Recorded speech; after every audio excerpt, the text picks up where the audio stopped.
நாட்டாமைனாலே அது ஆதிக்கம் தான். அது பச்சை குதிக்கிறதுன்னு கேட்டால் பிற்போக்குத்தனம் ரெண்டும் இருக்கு. அப்போ இதுல இருந்து என்ன தெரியுது உங்களுக்கு? சரத்குமார் நல்ல ஒரு டாக்டர்கிட்ட கொண்டு போய் பார்க்கணும். இன்னைக்கு விஜய் வந்த உடனே நினைக்கிறேன் நாம ஏன் மறுபடியும் நம்ம கட்சியை நம்ம மீண்டும் உயிரோட்டக்கூடாது அப்படின்றது நினைக்கிறாரு. ஆனால் இப்ப பிஜேபி இருக்கிறாருன்னா பிஜேபி இருக்கிறாரு. இது அவர் எடுக்கிற ஸ்ட்ராட்டஜி என்னன்னு கேட்டா பிஜேபி இருந்துகிட்டு நம்மளுடைய செல்வாக்கை உயர்த்திக்கணும்னு நினைக்கிறாரு. தவிர்க்க முடியாம நான் சொல்றேன், இது உண்மை. நான் சொல்றது சத்தியமான உண்மை. இது நாடார் சமூகம் சரத்குமாருக்கு பின்னாடி இருந்தது உண்மை. ஆனா இப்போ இருக்கானா இல்ல. அது காரணம் கேட்டீங்கன்னா சரத்குமார் பாத்தீங்கன்னா எப்போ ராதிகா திருமணம் பண்ணாரோ அப்பவே பாத்தீங்கன்னா அந்த நாடார் சமூகம் பாத்தீங்கன்னா அவரை கைவிட்டுருச்சு. இது உண்மை. இப்போ நான் உங்களுக்கு சொல்றேன், வேணா நீங்க இந்த பச்சை குத்திட்டு வராங்கல்ல, வேணா ஒரு டெஸ்ட் எடுப்போம். எந்த சமூகத்தை சார்ந்தவங்க நிறைய பேர் இந்த நாட்டாமை குடும்பம் பச்சை குத்திட்டு கேட்டான் நாடார் சமூகத்தை சார்ந்தவங்க குத்திட்டு வரும். காரணம் கேட்டா அந்த சமுதாய ஈர்ப்புன்னு ஒண்ணு இருக்கு. இப்போ லெஜண்ட் சரவணன் அவர்களுடைய வளர்ச்சி அடுத்து அரசியலுக்குள்ள அவர் வருவார் அப்படிங்கிற விஷயம் தான் சரத்குமார் அவர்களை கண்டிப்பா இதான் உண்மை. இது யாரும் பேசுறதுக்கு தயங்குவாங்க நான் சொல்றேன். ஏன்னா அந்த 2வது படம் பெரிய பிளாக் பஸ்டர், 3வது படமும் இட்டாச்சுன்னா பெரிய செல்வாக்கு இருக்கும். இப்போ அவர் நான் சில கேட்டா அவருடைய அடுத்தடுத்து நகர்வுகள் பல பேருக்கு தெரியாது. அவருடைய பயணப்படுறது பாத்தீங்கன்னா காமராஜர் சிலை திறந்து வச்சுட்டு ஒரு பெரிய ஸ்பீச் ஒன்று கொடுத்தாரு. அது பெருசா பாத்தீங்கன்னா இருட்டடி ஊடகங்களால் இருட்டடி செய்யப்படுது. உண்மை. இது ஊடகங்களால் இருட்டடி செய்யப்படுது. பெரும்பாலும் நாட்டாமை பாத்தீங்கன்னா அதிகாரத்தை செலுத்தணும் இருப்பான், அடிமைப்படுத்தணும் இருப்பான். ஏதோ ஒரு படத்துல நாட்டாமை தீர்ப்பு சொல்றவரு நல்லவரா நடிச்சிட்டாருன்றதை வச்சு நம்ம சொல்ல முடியாது. அப்ப இந்த நாட்டாமை என்பதே ஒரு ஆதிக்க சொல், அதிகார சொல்லுது, அதிகாரத்தை அடையாளப்படுத்துறது. அப்ப அதை நீங்க நாட்டாமை குடும்பம்னு போட்டு வாங்கன்னு சொல்றது. இன்னும் ஒரு படி மேல சொல்லுன்னு கேட்டீங்கன்னா ஒரு மனசாட்சியே இல்லாம சொல்றாரு. என்ன சொல்றாரு கேட்டீங்கன்னா, நீங்க சொல்லுங்க சரத்குமார் என்ன பண்ணாருன்னா நல்ல மனிதர்களை உருவாக்கியிருக்காரு சொல்லுங்க. இவர் எங்க நல்ல மனிதரை உருவாக்கினார்?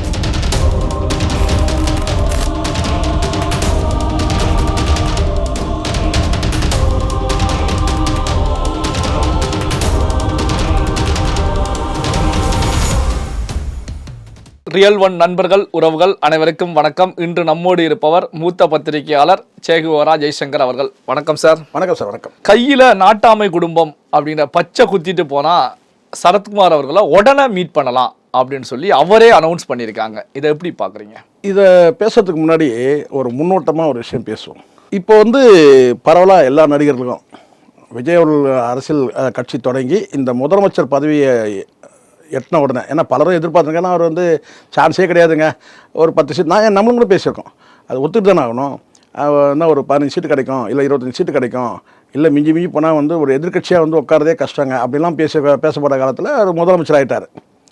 இப்போது மற்ற நடிகர்கள் எல்லாருக்கும் என்ன நினைக்கிறாங்கன்னா, பரவலாக ஒரு முதலமைச்சர் ரொம்ப கஷ்டம்லாம் ஒன்றும் கிடையாது, அதுக்கான நேரம் பார்த்திங்கன்னா சரியான நேரத்தில் அவர் வந்தார், பார்த்திங்கன்னா ஜெயிச்சிட்டாரு. ஸோ நம்ம அரசியலுக்கு வந்தோமே தவிர நம்ம அரசியல் தோற்ற நடிகர்கள் அவங்களாம் என்ன நினைக்கிறாங்கன்னா, நம்ம கட்சி ஆரம்பித்து தான் சரி, ஆனால் அது சரியான நேரத்தில் நம்ம ஆரம்பித்து வராமல் போயிட்டோம். அவர் சரியான நேரத்தை ஆரம்பித்தார். ஜெயலலிதா கலைஞர் இல்லாத ஒரு டைமில், அதுவும் ஆட்சி மேலே அதிமுக திமுக 2 ஆட்சி மீது ஒரு வெறுப்பு இருக்கும்போது கரெக்டான நேரத்தில் ஆரம்பித்தார். கரெக்டாக கிளிக் ஆகி கரெக்டாக முதலமைச்சராகி உட்காந்துட்டார். நம்ம செய்தது தப்பு அப்படின்னு யோசிக்கிறாங்க. நான் ஏற்கனவே அரசியல் கட்சி ஆரம்பித்து தோற்றவர்கள் புதுசாக என்ன நினைக்கிறாங்கன்னா, அவரால் ஒரு 108 சீட்டு ஜெயிக்க முடிஞ்சது, நம்மளால் பார்த்தீங்கன்னா ஒரு 30 சீட்டு ஜெயிக்க முடியாதா நம்ம ஒரு அரசியல் நமக்கு இருக்கிற செல்வாக்குக்கு அப்படின்னு சொல்லிட்டு இப்போ தனுஷ் போன்றவர்கள்லாம் அப்படி தான் நினைக்கிறாங்க. நம்ம குறைஞ்சது ஒரு 30 சீட்டை ஜெயிக்க முடியாதா, 40 சீட்டு ஜெயிக்க முடியாது, ஒரு எதிர்கட்சி தலைவராக வர முடியாதா, முதலமைச்சர் ஆகிறோம் ஆகலை 2வது அப்படின்னு நினைக்கிறது. இன்னும் சில நடிகர்கள், அவர் தனுஷ் மட்டுமே நான் சொல்லக்கூடாது, இன்னும் பல நடிகர்கள் இருக்கிறாங்க. அடுத்து ஈசல் மாதிரி எல்லாரும் விஜய் சேதுபதி சொல்கிறாங்க, லாரன்ஸு, இப்படி பலரும் நாமளும் ஒரு அரசியல் கட்சி தொடங்கலாம் அப்படின்ற ஒரு எண்ணம் வந்திருக்கு. அந்த வரிசையில் பார்த்திங்கன்னா அந்த ரேஸில் இருக்கிறவங்க என்ன நினைக்கிறாங்கன்னா, உள்ளபடியே பணமும் இருக்குது செல்வாக்கும் இருக்குது நம்மக்கிட்ட, நம்ம ஏன் ஜெயிக்க முடியாது அரசியல் அப்படின்னு நினைக்கும்போது, ஏற்கனவே அரசியல் கட்சி தொடங்கி தோற்றவர்களும் என்ன நினைக்கிறாங்கன்னா, இன்றைக்கி ஏதோ ஒரு வகையில் ஒரு இப்போ சரத்குமாரே உதாரணத்துக்கு எடுத்துட்டாலும், இப்போ பாக்கியராஜ் அவர் இறந்தே போய்ட்டார், அவரை பற்றி பேசலை. இப்போ டி ராஜேந்தர் இருக்கிறாரு, அவர் லட்சிய திமுக அவர் கேட்டிங்கன்னா நாளைக்கே நான் பிரச்சாரத்தை தொடங்கன்னா ஆட்சியை பிடிச்சிடும்னு பேசுவார். சரிங்களா? ஏன்னா அந்தளவுக்கு பார்த்தீங்கன்னா, என்னடா நம்ம அரசியல் கட்சி தொடங்கி தோற்றுட்டோம்ன்ற அந்த இதுவே எண்ணமே இல்லாமல், நான் லட்சிய திமுக இன்னும் உயிர்ப்போடு இருக்குது அப்படின்னு பேசக்கூடிய நபர் அவர். இப்படி ஒவ்வொருத்தரும் ஒரு பார்த்திங்கன்னா ஒரு கற்பனை உலகத்தில் வாழ்ந்துட்டு இருக்காங்கல்ல, அப்படியே சரத்குமாரும் கிட்டத்தட்ட அப்படி தான். நாம் இந்த அரசியல் கட்சி தொடங்கி நம்மளால் நடத்த முடியாத ஒரு சூழ்நிலையில் தான் நம்ம என்ன செஞ்சிட்டோம், பிஜேபியை பார்த்தீங்கன்னா நம்ம மோடிக்கு சொம்படிச்சு அதில் வந்து பார்த்தீங்கன்னா தப்பாக எடுத்துடாதீங்க, மோடியை வந்து உயர்த்தி பேசி அந்த வந்து பிஜேபியில் போய் கொண்டு போய் இவர் வந்து தன்னை வந்து கட்சியே கொண்டு போய் அதுவும் ட்ரோல் ஆச்சு. உங்களுக்கு தெரியும் நினைக்கிறேன், நடுராத்திரியில் நான் வந்து யோசனை பண்ணேன் கட்சியை இணைக்கணும்னு சொல்லிட்டு அப்படின்னு ஒரு முடிவுக்கு வந்தேன். இப்போ அதை யோசிக்கணும், நம்மளால் முடியாதானே கட்சியை கொண்டு போய் நம்ம இணைச்சிட்டோம் தேசிய கட்சியோட. அப்போது இந்த இடத்துல வந்து நம்ம மீண்டும் நம்மளால் வந்து இந்த அரசியலை ஜெயிக்க முடியுமா அப்படின்றத நினைக்கல. காரணம் என்ன கேட்டிங்கன்னா, இன்றைக்கி விஜய் வந்த உடனே நினைக்கிறேன் நாம் வந்து ஏன் மறுபடியும் வந்து நம்ம கட்சியை வந்து நம்ம வந்து மீண்டும் வந்து உயிரோட்டக்கூடாது அப்படின்றத நினைக்கிறார். ஆனால் இப்போ பிஜேபி இருக்கிறாருன்னா பிஜேபி இருக்கிறார். இது வந்து அவர் இருக்கிற ஸ்ட்ராட்டஜி என்னன்னு கேட்டால், பிஜேபியில் இருந்துக்கிட்டு நம்முடைய செல்வாக்கை வந்து உயர்த்திக்கணும்னு நினைக்கிறாரு. ரெண்டாவது இப்போ ஒரு பெரிய ஹீரோவாக இருக்கிறாரான்னு கிடையாது. ஏன்னா வந்து சின்ன சின்ன துண்டு கேரக்டர் தான் நடிக்கிறார், ஒரு அப்பா ரோலு அந்த மாதிரி தான் நடிக்கிறாரு. ஆனால் அவர் என்ன நினைக்கிறாருன்னா, நம்ம வந்து இந்த ஏற்கனவே சமத்துவ மக்கள் கட்சியை வந்து பார்த்திங்கன்னா பேர் மீண்டும் வைக்கலாம் கூட பார்த்திங்கன்னா நம்ம ஆதரவாளர்கள் திரட்டணும்னு நினைக்கிறாரு. அப்படி அந்த ஆதரவாளர்கள் திரட்டுறதோட முதல் கட்டமாக தான் என்ன நினைக்கிறேன்னா, நாட்டாமை குடும்பம்னு சொல்லி எப்போவுமே வந்து உங்களுக்கு தெரியும் நினைக்கிறேன், அவருடைய ரசிகர் மன்ற விழா வந்து பார்த்திங்கன்னா வருஷம் நடத்துறதுலாம் கிடையாது. ஆனால் இந்த வருஷம் நடத்துனாங்க. இந்த வருஷம் நடத்தும் போது பார்த்திங்கன்னா வந்து முத்தாய்ப்பாக வந்து கேட்டால் சீமானை வர வச்சு அங்கே பேச வச்சாங்க. நயினா நாகேந்திரன் வந்தார். அது வந்து அவருக்கு கண்டிப்பாக வந்து ஒரு கூட்டணி, அதாவது அந்த கட்சியிலே இருக்கிறாரு, அந்த கட்சியில் இருக்கிற ஒரு நடிகர் போது பார்த்தீங்கன்னா அவர் வரலாம். ஆனால் சீமானை வர வச்சது வந்து பார்த்திங்கன்னா அங்கே வந்து ஒரு சூப்பர் கெஸ்ட்டாக வர வச்சாங்க. வர வச்சு அங்கே பேச இதெல்லாம் என்னென்னு கேட்டிங்கன்னா, நான் மீண்டும் வந்து பார்த்திங்கன்னா வந்து தன்னுடைய கட்சியை வந்து பார்த்திங்கன்னா வந்து உயிரோட்டம் செய்கிறதுக்காகவும் இருக்கலாம், உயிர் தேட வைக்கணுன்ற நோக்கம் இருக்கலாம். ஆனால் இந்த நோக்கம் எதனால் வருது அப்படின்னு கேட்டிங்கன்னா, விஜய் அவர்கள் பெற்ற வெற்றி. அப்போ இப்போ என்ன சிலர் இருக்குன்னா அடையாளப்படுத்தணும்னு நினைக்கிறாங்க, ஒவ்வொருத்தரும் ஒரு மாதிரி அடையாளப்படுத்தணும். இந்த செயல்ன்றது வந்து பார்த்தீங்கன்னா உண்மையிலேயே வந்து கண்டிக்க தகுந்தது. ஏன்னா நாட்டாமை குடும்பம் நீங்கள் வந்து போட்டிங்கன்னா, நாட்டாமை என்பதே என்னன்னு கேட்டிங்கன்னா, என்னப்பா நாட்டாமை பண்ணுறான் அப்படின்னு ஆண்டேக்கள் சொல்லுவாங்க பார்த்தீங்களா, அவங்கெல்லாம் அதிகாரத்தை கையில் வச்சுருங்க. நாட்டாமையும் வந்து பார்த்திங்கன்னா ஏதோ ஒரு படத்தில் வந்து நல்ல விதமாக நாட்டாமை காமிச்சா நினைக்காதீங்க. நீங்கள் பார்த்த படங்கள் சொல்லுங்கள், பெரும்பாலும் நாட்டாமை வந்து பார்த்திங்கன்னா வந்து அதிகாரத்தை செலுத்தணும் இருப்பான், அடிமைப்படுத்தணும் இருப்பான். ஏதோ ஒரு படத்தில் நாட்டாமை வந்து தீர்ப்பு சொல்கிறவர் நல்லவராக நடிச்சிட்டாருன்றதை வச்சு நம்ம சொல்ல முடியாது. பெரும்பாலான படங்களில் பார்த்தீங்கன்னா அதிகாரம் செலுத்துகிறோம் இருப்பான், ஆதிக்க சக்தியாக இருப்பான் நாட்டாமை என்பவன். இப்போ நம்ம என்ன நினைக்கிறோம், நாட்டாமை என்னதும் ஒரு பெருமைக்குரிய பேர் அது அப்படின்னு நம்ம நினைக்கிறோம். ஏன்னா இவர் அந்த நாட்டாமை படத்தை இவர் வந்து நல்ல நாட்டாமையாக நடிச்சார். ஆனால் தமிழ் சினிமா எடுத்துட்டாலும் சரி, இன்னும் நீங்கள் ஆந்திர சினிமாவில் சில நாட்டாமைகள்லாம் நீங்கள் வந்து பார்த்தீங்கன்னா அவ்வளோ வந்து பார்த்தீங்கன்னா ஏழைங்களை பாழைங்களை கொடுமை பண்ணுறவனா தான் இருப்பான். அப்போ அந்த நாட்டாமை என்பதே வந்து ஒரு ஆதிக்க சொல், அதிகார சொல், அது அதிகாரத்தை வந்து அடையாளப்படுத்துறது. அப்போ அதை வந்து நீங்கள் நாட்டாமை குடும்பம்னு போட்டு வாங்கன்னு சொல்கிறது. இன்னும் ஒரு படி மேலே சொல்லுன்னு கேட்டிங்கன்னா, சினிமா ரசிகர்கள், அதாவது சினிமா ரசிகர்கள், அதாவது சரத்குமாரை ரசிக்கக்கூடிய ரசிகர்கள் நீங்கள் வந்து நீங்கள் அடையாளப்படுத்திட்டு வாங்கன்னு சொன்னால், சாதாரண மக்கள் கூட என்ன செய்யணும் கேட்டால், அப்பாவிகள் கூட கேட்டால் அந்த பச்சை குத்தி பணம், அதுவே வந்து ஒரு வகையான வந்து பார்த்திங்கன்னா வந்து ஒரு பிற்போக்குத்தனமான ஒரு சிந்தனை, ஒரு எண்ணம். இதை செய்யக்கூடாது. ஆனால் இது வந்து சரத்குமார் வந்து பண்ணுறது வந்து கேட்டால் பல விதமாக ட்ரோல் ஆகுது. ஏற்கனவே அவர் பேசின பல விஷயங்கள் வருது. நான் வந்து எனக்கு வயசு 70ஆவது, என்னால் ஒரு 10 பேரை என்னால் அடிக்க முடியும் அப்படின்னு பேசினார். அதுக்கப்புறம் வந்து பார்த்தீங்கன்னா, நான் வந்து முதலமைச்சர் வந்து எங்கள் வந்து மாமியார் கேட்டுனே இருக்கிறாங்க, எப்போ முதலமைச்சர் ஆவீங்கன்னு சொல்லி கேட்குறாங்கன்னு சொல்லி வந்து பேசுறது. இப்படி வந்து பார்த்திங்கன்னா வந்து சரத்குமாரை வந்து ஃபன்னி ஸ்பீச்சுன்னு போட்டிங்கன்னா நிறைய வரும் அது மாதிரி. இப்போ இதுவும் கூட பார்த்திங்கன்னா ஒரு வகையாக வந்து பார்த்திங்கன்னா ஒரு மனசாட்சியே இல்லாமல் சொல்கிறாரு. என்ன சொல்கிறாரு கேட்டிங்கன்னா, நீங்கள் சொல்லுங்கள் சரத்குமார் என்ன பண்ணார்னா வந்து நான் நல்ல மனிதர்களை உருவாக்கியிருக்காரு சொல்லுங்கள். இவர் எங்கே நல்ல மனிதரை உருவாக்கினார் நான் கேட்குறேன். அதாவது நீங்கள் வந்து ஒரு 10 பிள்ளைகளை படிக்க வச்ச, அட்வொகேட் ஆக்கினேன், என்ஜினியர் ஆக்கினேன், டாக்டர் ஆக்கினேன், எப்படி நீங்கள் சொல்லுங்கள். இல்லை நான் வந்து முதியோர் இல்லம் நடத்துகிறேன், ஹோம் நடத்துகிறேன், ஏதாவது சமூக சேவை ஏதாவது சொல்லுங்கள். சரத்குமார் செய்த சமூக சேவை என்ன? நீங்கள் தேடி பாருங்கள், கூகுளில் போய் தேடி பாருங்கள், ஏதாவது வருதான்னு பாருங்கள். இப்போ சரத்குமார் அவர்களை பொறுத்த வரைக்கும் ஒரு தேசிய கட்சியில பாஜகவில் இருக்காங்க. இருந்து கொண்டே அவரை மையப்படுத்தி இப்போ அவருடைய சினிமாவுடைய படம் நாட்டாமை அப்படிங்கிற படத்தை குத்திட்டு வாங்க அப்படிங்கும் போது, இப்போ எடுத்துக்காட்டுக்கு அந்த கட்சியுடைய சின்னம் தாமரையை குத்திட்டு வாங்க, இல்ல கட்சியுடைய பிரதமராக இருக்கக்கூடிய மோடியுடைய படத்தை குத்திட்டு வாங்க அப்படின்னா கூட அரசியலாக பார்க்கப்படும். ஆனா வந்து ஒரு தேசிய கட்சியில மாநில அளவில் இருக்கக்கூடிய சரத்குமார் அவர்களை பொறுத்த வரைக்கும் தன்னை அதிகார மையப்படுத்த செய்யக்கூடிய வேலைகளை பொறுத்த வரைக்கும் இது எப்படி பார்க்க? இல்லை, இது நீங்கள் இந்த இடத்துல தவிர்க்க முடியாமல் நான் சொல்கிறேன். இது உண்மை, நான் சொல்கிறது வந்து சத்தியமான உண்மை. இது இங்கே பரவலாக எல்லாருமே, மீண்டும் நான் சொல்கிறேன், விஜய் அவர்கள் வந்து அரசியல் கட்சிக்கு வந்த பிறகு பலரும் வந்து பார்த்திங்கன்னா வந்து ஸ்ட்ராட்டஜிஸ்ட்டை போட்டு ஒவ்வொருத்தரும் ஒரு ஆங்கிளில் வந்து செயல்படுறாங்க. ஏன் வந்து நாமளும் வந்து ஒரு அதிகார மையமாக வந்து மாறக்கூடாதுன்னு நினைக்கிறாங்க. இது எல்லாருக்குமே இருக்குது. அதுவும் கூடுதலாக வந்து மக்களுக்கு நன்மை செய்யக்கூடிய நபர்கள் அல்லது வந்து ஒரு சமுதாயம் சார்ந்த தலைவர்கள் வந்து முழு வீச்சில் இறங்குறாங்க. இப்போ வந்து சரத்குமாருக்கு பொறுத்த வரைக்கும் அவர் சமுதாயம் வந்து அவருக்கு வந்து ஒரு பின்புலமாக இருந்தது. எப்போது நான் சொல்கிறது அவர் வந்து எப்போ வந்து அவர் தெரியும் நினைக்கிறேன். அவர் பின்புல வந்து கேட்டினா வந்து தினகரனுடைய கந்தசாமி இருக்கார்ல, அவருடைய வந்து மைத்துனர் யார் கந்தசாமி வந்து பார்த்தீங்கன்னா வந்து இவருக்கு மாமா முறை வேணும், அந்த தொடர்பு இருக்குது. அப்போது பின்னாடி வந்து ஒரு நாடார் சமூகம் வந்து பார்த்திங்கன்னா ஆரம்ப காலத்தில் இருந்தது உண்மை. நான் சொல்கிறது சத்தியமான உண்மை. நாடார் சமூகம் வந்து சரத்குமாருக்கு பின்னாடி இருந்தது உண்மை. ஆனால் இப்போ இருக்கானா இல்லை. அது காரணம் கேட்டிங்கன்னா சரத்குமார் வந்து பார்த்திங்கன்னா எப்போ ராதிகாவை திருமணம் பண்ணாரோ அப்போவே வந்து பார்த்திங்கன்னா அவருடைய வந்து அந்த நாடார் சமூகம் வந்து பார்த்திங்கன்னா அவரை கைவிட்டுருச்சு. இது உண்மை. இல்லைன்னா வந்து ராதிகா வந்து நீங்கள் விருதுநகர் தொகுதியில் நிற்க வைக்கும்போது மாணிக்கம் தாக்கூர் ஜெயிக்கிறார். இரண்டாவதாக ஜெயிக்கிறது யாருன்னு கேட்டிங்கன்னா, இத்தனைக்கும் அங்கே நாடார் சமூகமும் நாயுடு சமூகமும் தான் சம அளவில் இருக்குது. என்ன சொல்லணும்னா நாடார் சமூகம் கூடுதலாகவே சொல்ல முடியும். ஆனால் அங்கே யார் ஜெயிக்கிறாங்கன்னு பார்த்தீங்கன்னா மாணிக் தாக்கூர் ஜெயிக்கிறாரு. தம்பி விஜய் பிரபாகர் வந்து பார்த்தீங்கன்னா இரண்டாவது இடத்துக்கு, மூன்றாவது இடத்துக்கு ராதிகா தள்ளப்பட்டாங்க. அப்போ அங்கே சரத்குமார் செல்வாக்கு என்னாச்சு? அது விருதுநகர் தொகுதி. அப்போது நாடார் சமூகம் வந்து பார்த்திங்கன்னா வந்து உள்ளபடியே வந்து சரத்குமார் பின்னாடி இல்லை. ஆனால் இவர் என்ன செய்கிறாருன்னு கேட்டால் ஒரு கட்டத்துக்கு மேலே உங்களுக்கு தெரியும் நினைக்கிறேன், அந்த சமத்துவ மக்கள் கட்சியே வந்து பார்த்தீங்கன்னா வந்து ரெண்டாக உடைஞ்சி எர்ணாவூர் நாராயணன் வந்து தனியாக போயிடுறாரு. எர்ணாவூர் நாராயணன் அவரும் சமத்துவ மக்கள் கட்சி ஏதோ ஒரு பேர் ஒன்று வச்சுக்கிட்டு சில தனியாக போயிடுறாரு. அப்போ இவர் வந்து தொடர்ந்து இவரால் வந்து கட்சி நடத்த முடியல. அப்போ தான் அவர் இந்த முடிவு எடுக்கிறாரு, வந்து கொண்டு போய் வந்து பிஜேபியில் கொண்டு போய் இணைக்கணும்னு சொல்லிட்டு அதுக்காக மோடியை புகழ்ந்து பேசுகிறாரு நிறையா. ஆனாலும் வந்து அங்கே உள்ளே போனவுடனே பெரிய ரெஸ்பான்ஸ் எதுவும் இல்லை இவருக்கு. இந்நேரம்லாம் ஒரு மாநில தலைவராவது ஆகிருக்கணும், அங்கே ஆக முடியல. இல்ல இப்போ கூட வந்து மாநில தலைவர் அப்படிங்கிற ஒரு விஷயத்தை மையமாக வச்சு தான் இப்போ நாட்டாமை அது என்னன்னா இப்போ எதுக்காக அதை பண்றாங்கன்னு சொன்னா, இப்போ இன்னொரு விஷயம் இதுல நடக்குது, இதை கூர்ந்து கவனிக்கணும். லெஜண்ட் சரவணன் வந்து பார்த்தீங்கன்னா வந்து அரசியலுக்கு வரப்போறாரான்னு ஒரு கேள்வி இருக்கு. ஏன்னா ஒரு சினிமா நடிகராக அவதரிச்சவர் இப்போ வந்து ரெண்டாவது படம் உங்களுக்கு தெரியும். முதல் படத்தில் வந்து எல்லாருமே ட்ரோல் பண்ணாங்க, வந்து படம் வந்து சரியில்லை அப்படி கேலி கிண்டல்லாம் பண்ணாங்க. ஆனால் ரெண்டாவது படத்தில் வந்து யாரும் எதிர்பாராத அளவுக்கு பிளாக் பஸ்டர் படம் வேறு லெவலில் இருக்குது. அப்போ வந்து அவருக்கு ஒரு பெரிய ரசிகர் கூட்டம் உருவாயிடுச்சு. இப்போ மெல்ல மெல்ல வந்து பார்த்திங்கன்னா வந்து மெல்லன்றதை விட வேகமாக வளர்ந்துட்டு வருது, ரசிகர் மன்றங்கள் வளர்ந்துட்டு இருக்குது.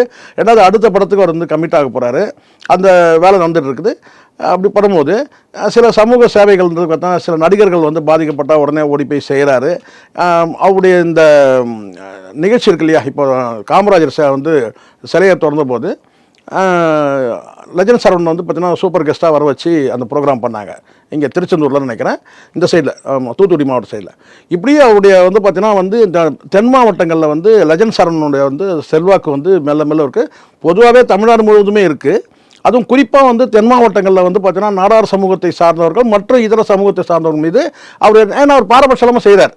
இப்போ திடீர்னு வந்து ஒருத்தர் பாதிக்கப்பட்டாங்கன்னா அவர் என்ன சமூகம்லாம் பார்க்கல, உடனே அந்த நடிகருக்கு ஒரு 1 லட்சம் கொடுக்குறாரு, ஏதோ வந்து உதவிகள் செய்யும்போது அப்போ செல்வாக்கு வந்து கூடுது.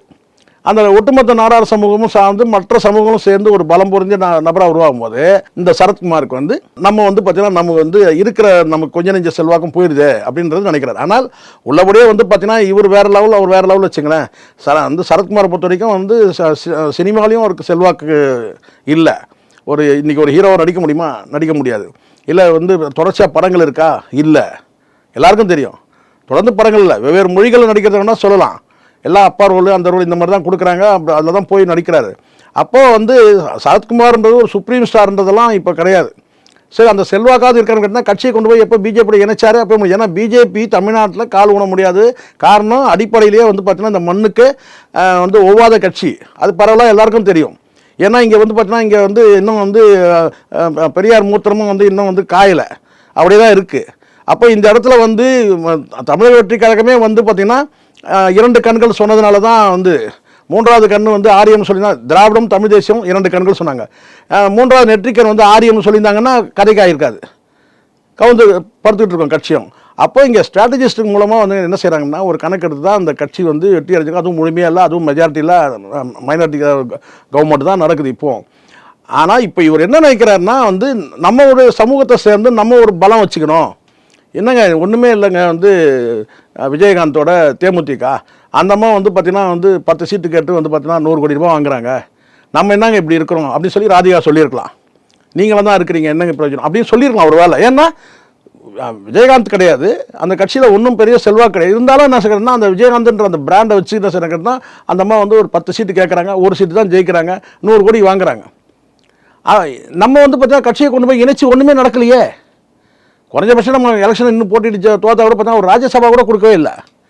ஒரு மாநில கட்சி இப்போது அண்ணாமலை போயிட்டார், அப்போ அந்த இடத்துல வந்து பார்த்தீங்கன்னா வந்து ஒரு வேக்கண்ட் இருக்க தான் செய்யுது. நயினா நாகேந்திரனுக்கு அந்த பதவி கொடுக்குறாங்கன்னா அடுத்த வந்து கன்சிடரேஷனில் கூட நான் இல்லை. அப்போ நம்ம யாருன்றதை காட்டணும், நம்ம பலத்தை காட்டணும். அப்போ தான் இருக்கிற கட்சியிலேயே நமக்கு மரியாதை, எந்த கட்சியில் பிஜேபிலையும். அப்போ வந்து பார்த்தீங்கன்னா இந்த இன்னொரு இடத்துல வந்து பார்த்தீங்கன்னா இப்போ லெஜண்ட் சரண் வராரு, வந்து பார்த்தீங்கன்னா அவர் வந்து ஃபுல் பீக்கில் போகிறாரு. ஒரு அரசியல் கட்சியை தொடங்கினாலும் வந்து பார்த்தீங்கன்னா தென் மாவட்டங்களில் ஒரு வலிமையான இன்றைக்கி டேட்டுக்கு லெஜண்ட் சரண் வந்து ஒரு கட்சி தொடங்கினாக்கா தென் மாவட்டங்களில் வலிமையாக இருக்கும். ஏன்னா ஒரு சமுதாய பின்புலம்னு ஒன்று இருக்குது. அதை தாண்டி பரவலாக வந்து பார்த்தீங்கன்னா வந்து அவர் செய்யக்கூடிய வேலைகள் இதை வச்சு வந்து பார்த்தீங்கன்னா ஒரு சப்போர்ட் இருக்கும். ஏன்னா இங்கே பல தலைவர்கள் வந்து அப்படி தான் வந்து ஏதாவது ஒரு அடிப்படையில் ஒரு பலம் இருக்கணும், அதை வச்சு வந்து பார்த்தீங்கன்னா கட்டமைக்கிறது ஒன்று இருக்குது. இப்போ ஒரு நடிகர் அதை கடந்து வந்து பார்த்தீங்கன்னா வந்து இவரை தூக்கி கொண்டாடுறவங்க யாருன்னு கேட்டால் பெரும்பாலும் நாடார் சமூகம் தான். யாரை? சரத்குமார். அந்த நாடார் சமூகம் எப்போ கைவிடுறாங்க? ராதிகாவை கல்யாணம் பண்ணாலும் கைவிடுறாங்க. இப்போ என்ன செய்யணும் கேட்டால் மீண்டும் நம்ம என்ன செய்யணும் கேட்டால் அந்த சமுதாயத்தை திரட்டணும், ஆதரவை திரட்டணும். அப்போ என்ன பண்ணலாம்? நாட்டாமை குடும்பம்னு பச்சை குத்திட்டு வாங்க. இப்போ நான் உங்களுக்கு சொல்கிறேன், வேணா நீங்கள் இந்த பச்சை குத்திட்டு வராங்கல்ல, வேணா வந்து ஒரு டெஸ்ட் எடுப்போம். எந்த சமூகத்தை சார்ந்தவங்க நிறைய பேர் இந்த நாட்டாமை குடும்பம் வந்து பச்சை குத்திட்டு கேட்டால் நாடா சமூகத்தை சார்ந்தவங்க குத்திட்டு வருவாங்க. காரணம் கேட்டால் அந்த சமுதாய ஈர்ப்புன்னு ஒன்று இருக்குது. அதில் வந்து பார்த்தீங்கன்னா ஒரு 10 பேர் எடுத்திங்கன்னா அந்த 10 பேரில் வந்து பார்த்தீங்கன்னா 6 பேர் 7 பேர் வந்து அந்த சமூகத்தை சார்ந்தவங்க இருப்பாங்க. அப்போ தன்னை வந்து எப்படியாவது நிலைநிறுத்திக்கணுன்றதுக்காக பண்ணுறது தானே தவிர இதுக்கு பின்னாடி வந்து பார்த்தீங்கன்னா ஒரு ஆதிக்க மனோபாவம் இருக்குது. நாட்டாமைனாலே அது ஆதிக்கம் தான். அது பச்சை குதிக்கிறதுன்னு கேட்டால் பிற்போக்குத்தனம் ரெண்டும் இருக்குது. அப்போ இதுல இருந்து என்ன தெரியுது உங்களுக்கு? சரத்குமார் நல்ல ஒரு டாக்டர்கிட்ட கொண்டு போய் பார்க்கணும். இப்போ லெஜண்ட் சரவணன் அவர்களுடைய வளர்ச்சி அடுத்து வந்து அரசியலுக்குள்ள அவர் வருவார் அப்படிங்கிற விஷயம் தான் சரத்குமார் அவர்களை கண்டிப்பா இதான் உண்மை. இது யாரும் பேசுறதுக்கு தயங்குவாங்க, நான் சொல்றேன். ஏன்னா அந்த 2வது படம் பெரிய பிளாக் பஸ்டர், 3வது படமும் வந்து இட்டாச்சுன்னா பெரிய செல்வாக்கு இருக்கும். இப்போ அவர் வந்து நான் சில கேட்டேன்னா அவருடைய அடுத்தடுத்து நகர்வுகள் வந்து பல பேருக்கு தெரியாது. அவருடைய பயணப்படுறது வந்து பார்த்திங்கன்னா வந்து காமராஜர் சிலை திறந்து வச்சுட்டு ஒரு பெரிய ஒரு ஸ்பீச் ஒன்று கொடுத்தாரு. அது பெருசாக வந்து பார்த்தீங்கன்னா ஊடகங்களால் இருட்டடி செய்யப்படுது. உண்மை இது, ஊடகங்களால் இருட்டடி செய்யப்படுது. சில ஊடகங்களில் செய்தியாக விட்டாங்க. அவர் இன்னும் அந்த ஐடி விங்கு அதெல்லாம் அந்த வார் ரூமு இதெல்லாம் வச்சு இன்னும் அவர் வந்து அந்த இடத்துக்கு போகலை. இப்போது மெல்ல மெல்ல கேட்டால் பப்ளிக் நிகழ்ச்சிகளுக்கு வராரு. குறிப்பாக தென் மாவட்டங்களில் அவருடைய பயணங்கள் நிறைய இருக்குது. அப்போ இந்த இடத்துல வந்து இருக்கிற இந்த வணிகர் சங்கங்கள் மற்ற இது எல்லாமே வந்து பார்த்தீங்கன்னா அவருக்கு பேக்கப் பின்னாடி இருக்குது. யாரையும் இனம் பார்த்து, மொழி பார்த்து, சாதி பார்த்து, சமூகம் பார்த்து அவர் வந்து உதவி செய்கிறதில்ல. எல்லாருக்கும் பாரபட்சமாக வந்து உதவிகள் செய்கிறாரு. அப்போ இதன் மூலமாக என்ன நினைக்கிறார்? அதனால தான் அந்த வார்த்தையை சொல்கிறார் அவர். நான் வந்து நல்ல மனிதர்களை உருவாக்கியிருக்கிறேன்னு சொல்லுங்க. யார்? சரத்குமார். இவர் எங்கே உருவாக்குறார் நல்ல மனிதர்களை? இப்போது எஜுகேஷன் போய் கேட்டால் வந்து லெஜண்ட் சரவணன் வந்து அள்ளி விடுறாரு. அந்த சமூகத்தை சார்ந்தவங்க படிப்புக்கு வேணும், மருத்துவமனைக்கு வேணும், இல்லை எதுக்கு போனாலும் வந்து பார்த்தீங்கன்னா பணத்தை அள்ளி விடுறாரு. ஆனால் இவர் வந்து இது வரைக்கும் வந்து பார்த்தீங்கன்னா ஏதாவது ஒரு அடையாளப்படுத்ததாக சொல்லுங்கள், எதுவும் கிடையாது. எந்த இடத்துலையும் இவர் வந்து பார்த்தீங்கன்னா வந்து ஏன் இந்த குறிப்பிட்ட சமூகம் கூட சொன்னது கிடையாது. அவர் அதை பற்றி கவலைப்படல. நான் வந்து காமராஜர் சிலையை போய் திறக்கும்போது அது வந்து பார்த்தீங்கன்னா வந்து அந்த குறிப்பிட்ட சமூகம் தான் அது வந்து அந்த ஆர்கனைஸ் பண்ணுறாங்க. ஆனால் இங்கே நமக்கு அடையாளம் வந்துருமோலாம் அவர் அதை பற்றி பயப்படல, கவலைப்படல. யார்? லெஜண்ட் சரவணன். காரணம் கேட்டால் அவர் பாரபட்சம் இல்லாமல் எல்லாருக்கும் வந்து நன்மை செய்கிறார். அப்போ அங்கே லெஜண்ட் சரவணா தான் பார்த்தாங்க தவிர அவரை நாடாராக பார்க்கவே இல்லை. ஏன் இன்னும் சொல்லணும், ஒரு தொழிலதிபர், வியாபாரி அப்படி கூட பார்க்கவே இல்லை. லெஜண்ட் சரவணா பார்க்குறாங்க. ஸோ அதனால் வந்து பார்த்தீங்கன்னா இப்போ செல்வாக்கு வந்து அவருக்கு வந்து தென் மாவட்டத்தில் கூட சார். அது வந்து பார்த்தீங்கன்னா பலரும் இப்போ அதை வந்து தமிழா பண்ணி தான் முதல்ல உடச்சி பேசினார். என்னென்னு கேட்டால் எல்லா நடிகர்களுக்கும் ஆசை வந்துடுச்சு, இப்போ வந்து லெஜண்ட் சரவணனுக்கும் ஆசை வந்துடுச்சுன்னு சொல்லி பேசினார். இதை நம்ம ஆசைன்னு எடுத்துக்கலாம். அதே சமயத்தில் ஒரு அடுத்த இலக்கை நோக்கி நகர்றாங்க. அதை எப்படி நம்ம சொல்ல முடியும்? இன்றைக்கி ஒரு வாய்ப்பு இருக்குன்னு போது பார்த்தீங்கன்னா அந்த வாய்ப்பை வந்து பயன்படுத்துகிறாங்க, அவ்வளோதான். இதை நம்ம வந்து பார்த்தீங்கன்னா சாதிய பார்வையில் நம்ம பார்க்க முடியாது. ஒரு மனுஷனுடைய அடுத்த இலக்கு டார்கெட் அது. இப்போ இவங்களுக்கு இருந்த டார்கெட்டை இவங்க விட்டுட்டாங்க. இப்போ விட்டுட்டு வந்து பார்த்தீங்கன்னா ஓடி வந்து மறுபடியும் பிடிக்கணும்னா எப்படி முடியும்? நீங்கள் தொடர்ச்சியாக நீங்கள் நடத்திட்டே வந்துடணும். கஷ்ட காலத்தில் கட்சி நடத்திட்டு வராங்கல்ல. இன்றைக்கி பல கட்சிகள் இருக்குது, நிதி ஆளுமை இல்லை, ஆனாலும் கஷ்டப்பட்டு நடத்தி. கம்யூனிஸ்ட்லாம் எடுத்துங்க. எதுக்கு கம்யூனிஸ்ட்கள் இந்த வந்து கெட்ட பேராச்சு? இந்த கட்சிகளோட போயிட்டு இங்கே கட்சி நடத்த பணம் இல்லை, உண்டியல் கொடுக்கணும் போட மாட்டேன்றான். நம்பிக்கை தானே போடுவான். இல்லை, இன்னமும் குலுக்கிட்டு தான் இருக்கிறாங்க. அது வந்து அவங்க தானே கண்டுபிடிச்சது. இது கம்யூனிஸ்ட்கள் தான் அந்த உண்டியலே கண்டுபிடிச்சது. அப்போ நீங்கள் போய் அதுவும் பத்தாது தான் நீங்கள் என்ன செய்றீங்க? திராவிட கட்சிகளோட போய் வந்து கூட்டணி சேர்றீங்க, மற்ற கட்சிகளோட பெரிய கட்சிகளோட வந்து சேர்ந்து அங்கே நிதி ஆளுமையை நீங்கள் அங்கே வாங்கிக்கிறீங்க. இன்றைக்கி எந்த கட்சியும் வந்து எல்லாருமே சீமான சொல்கிறாங்க, திரள் நிதி சொல்கிறாங்க. இவர் வெளிப்படையாக திரள் நிதி கேட்குறாரு, சரிங்களா? ஆனால் பல கட்சிகள் திருமாவளம்லாம் திரள் நிதி கேட்கறதுல எப்படி கட்சி நடக்குது சொல்லுங்கள்? திறன் அவர் வந்து எப்படி வந்து பார்த்தீங்கன்னா வந்து கட்சிக்கான கட்டிடம் எப்படி கட்ட முடியுது, எப்படி பணம் வருது? அப்போ இந்த இடத்துல இவங்களாம் பகிரங்கமாக வெளிப்படையாக யாரும் கேட்கறதில்ல. எப்படி வருது பணம்? பெரிய கட்சிகள்லேருந்து வருது. அது தாண்டி சில கட்டிங், அது மட்டும் தான் நீங்கள் நினைச்சிடாதீங்க, அது தாண்டி கட்டிங்களே வருது. தொழிலதிபர்கள்கிட்டலாம் முன்னாடிலாம் வந்து உங்களுக்கு இருந்துச்சு. இப்போ இவரை எடுத்துங்க, பாரிவேந்தர் எடுத்துங்க, அவர் எதுக்கு தனியாக அரசியல் கட்சி தொடங்கினாரு? கட்சிகளுக்கு பணம் கொடுத்து ஏன்னா ஒரு கட்சிக்கு நான் ஒரு ஓப்பனாக சொன்ன ஒரே மனுஷன் அவர் தான், பாரிவேந்தர். ஒரு முறையும் இவங்களுக்கு நான் வந்து இந்த கப்பம் கட்டுற வரி கட்டுற மாதிரி நான் வந்து பார்த்தீங்கன்னா ஒரு கட்சிக்கு நான் வந்து கட்சி பணம் கொடுக்காத வாங்காத கட்சியே கிடையாது என்கிட்டன்னு சொல்கிறாரு.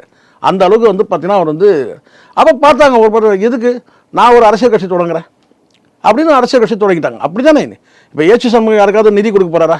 எந்த கட்சிக்காவது தேவையே சொந்த கட்சி, அதே சொந்தமாக கட்சி வச்சிருக்காங்க. ஸோ அதனால இப்போ வந்து பார்த்தீங்கன்னா இப்படியும் இருக்கு. சில நடிகர்கள் வந்து வெறும் செல்வாக்கு மட்டும் ஒரு பணம் வரல, உங்கள்கிட்ட ஓரளவுக்கு சொற்பமான பணம் வருது, ஆனால் அதே சமயத்தில் வந்து செல்வாக்கு அதிகமாக இருக்கு. அப்போ அதை வச்சுட்டு நீங்கள் என்ன நினைக்கிறீங்கன்னா நம்ம வந்து அரசியல் வரோம்னா, அப்போ பணமும் இருக்கு, ஆல்ரெடி ஏற்கனவே செல்வாக்கும் இருக்கு, அதே சமயத்தில் வந்து நடிகன் என்கின்ற முத்திரையும் இருக்கு லெஜண்ட் சரவணுக்கு. ஏன் வரக்கூடாது சொல்லுவாங்களே? இப்போ அவர் வரலன்னா கூட இருக்க சொல்லுங்க, தலைவா எல்லா ஆளாளுக்கு இந்த மாதிரி பண்ணிருக்காங்க, நம்ம ஏன் நம்ம வந்து ஒரு அரசியல் கட்சி தொடங்கக்கூடாது சொல்லுவாங்கல்ல. சொன்னாலும் அவருக்கு வந்து ஒரு சுய ஆய்வு இருக்குன்னு வச்சுக்கோங்க. ஆனால் இன்னைக்கு வந்து இந்த சரத்குமார் வரதுக்கு காரணம்னு கேட்டால் நான் உறுதியாக நான் நம்புகிறேன், தென் மாவட்டங்களில் ஒரு வலுவான கட்சியாக வந்து பார்த்தீங்கன்னா வந்து நாளைக்கு மாறுறதுக்கு வாய்ப்பு இருக்குது. நான் சொல்கிறது லெஜண்ட் சரவணன். அதனால் வந்து பார்த்தீங்கன்னா இவர் வந்து மீண்டும் வந்து கட்சியை வந்து மீண்டும் உயிர் தேட வைக்கிறாருன்னு நான் நினைக்கிறேன். அது காலப்போக்கில் தெரிஞ்சிடும். இப்போ நீங்க சொல்றதை வச்சு பார்க்கும்போது சரத்குமார் அவர்களை பொறுத்த வரைக்கும் இந்த நாடார் சமுதாய மக்கள் லெஜண்ட் சரவணன் பக்கம் போகக்கூடாது அப்படிங்கிற அடிப்படையில் தான் செயல்பட்டு இருக்காங்க. ஆமா அதான் காரணம். இப்போ பிஜேபி மூலமா ஒரு பதவி கிடைக்கிறதுக்கும் வாய்ப்பு இருக்கு. அப்படி இல்லைன்னா நான் வந்து பார்த்தீங்கன்னா மீண்டும் வந்து சமத்துவ மக்கள் கட்சி நான் மீண்டும் கூட நான் நடத்திக்கிறேன்னு சொல்றதுக்கான வாய்ப்பும் இருக்கு. அது மாதிரி கடந்த காலத்தில் நிறைய அந்த மாதிரி நடந்திருக்கு. மீண்டும் நான் கட்சி நடத்திக்கிறேன்னு சொல்லலாம். ஏன்னா நீங்கள் திரும்பி பார்க்க மாட்டேன்றீங்கல்ல.